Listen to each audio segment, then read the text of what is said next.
Forced to realize, after 50 years of nation building, that they have inherited a royal colonial mess. That is correct. They have inherited a mess. When I was asked to submit my first report to the prime ministers and presidents of the Caribbean a month ago,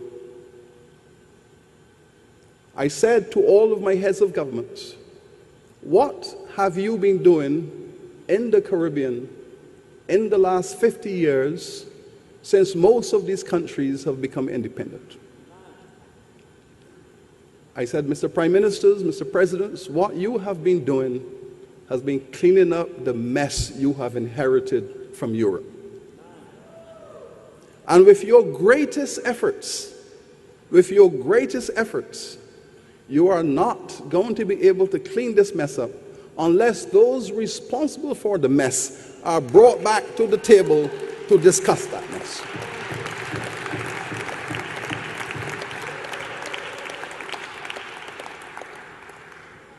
That is the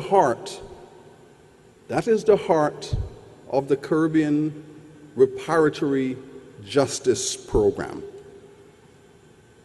You know, the slave owners, they got reparations. When the British Parliament legislated emancipation in 1834, the slave owners stood up in Parliament, because most of those members of Parliament were the slave owners. In the House of Commons and the House of Lords, the vast majority were slave owners. And they stood up in Parliament and they told that Parliament, over the last 200 years, when we, the slave owners, have been bringing the wealth back to Britain to make Britain great, when we were bringing the wealth back to Britain out of slave trade and slavery, and we have turned this country into the first industrial nation, when we were building Britain with slavery, no one in this Parliament said anything.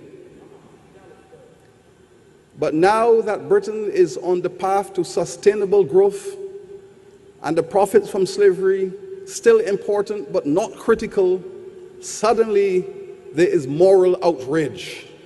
Suddenly you have discovered that slavery is a crime. Suddenly you have discovered, after 200 years, that slave trading is a crime and crimes against humanity. Well, because of your newly found humanitarian instincts, you are going to pay us reparations. And that is what the slave owners said. The slave owners said there will be no emancipation without reparations for us.